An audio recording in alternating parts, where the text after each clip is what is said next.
So this was my 6th time fasting social media, the first week of every month since the beginning of the year, and this was, every time that I do it, I learn something new about myself and others. And this time around, I learned a lot about myself. Similar to every time I give up social media, but I just can't believe how heavily I rely on social media to validate me. It's so bad.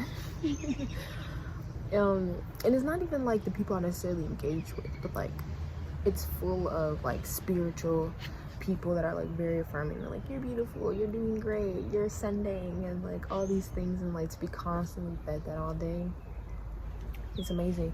And like the whole point of fasting is to replace whatever with God. And so I feel like my prayer, every time I fast, my prayer life definitely improves. They just become more vulnerable, and like a lot of the noise decreases.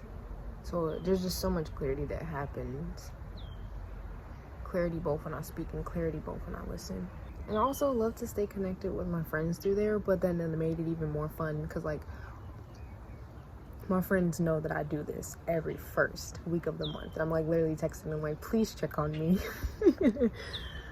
Please check on me during this week. And so like even like calling them and talking to them more, and I'm like, we have to do this more, like regardless if I'm on social media or not, like we have to do this.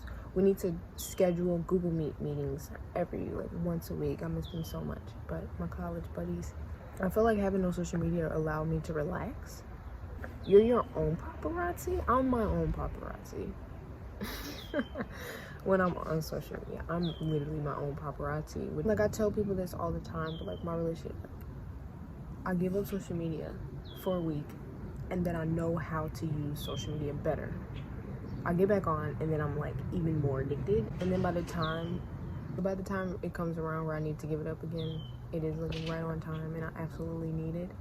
And then I learn how to give it up and use it in a way that's more productive and healthy for me, but then that makes me more addicted, and the cycle continues. But I prefer this roller coaster than just constantly being on it.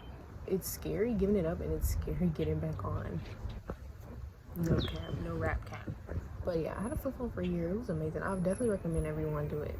Have to get a flip phone for an entire year, then you can choose whether you want to go back or not. But social media exists.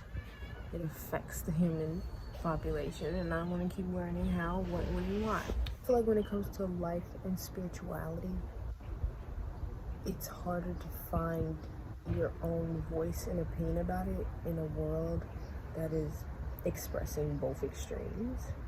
Like no matter what concept or idea of spirituality or religion or whatever, both extremes exist, and both extremes are trying to convince you that they're right.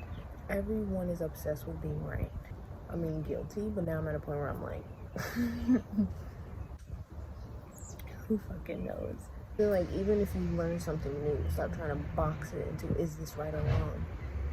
Just learn, digest, observe, without trying to finalize and write things off so quickly. I think that's what I would say.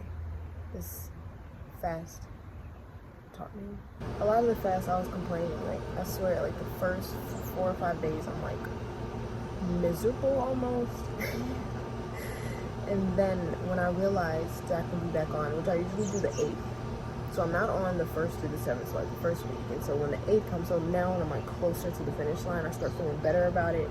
I start wanting to be more productive, and I want to start using the fast. I want to start focusing more on God before the fast ends and things like that. But yeah, I just want to do better and do better about it. But like, yeah, in the beginning of my fasting, I'm really going through it, because it's like my brain is literally adjusting to not having social media anymore. And it's like, what are you doing? Where's our serotonin? Oh my goodness. When I told my friends this, they were like, you're down bad. I was so bored during this first week of having no social media that I was watching Candace Owen and Jeffree Star videos. Your girl was down bad. I have so many people on my social media that I interact with daily that I just did not realize have such a positive impact on my life that I absolutely missed. And like they motivated me during my time off of social media that I'm like, when I make it, you're gonna make it. Like, I love having those relationships in my life where you literally are just like, we're gonna make money together. And it's not, and those relationships aren't bad to have. If we can make money together, that means like personal growth, self-development, motivation, consistency, like all those things go along with that. Like, making money leads to living a healthier life for some, not for all, but for the most.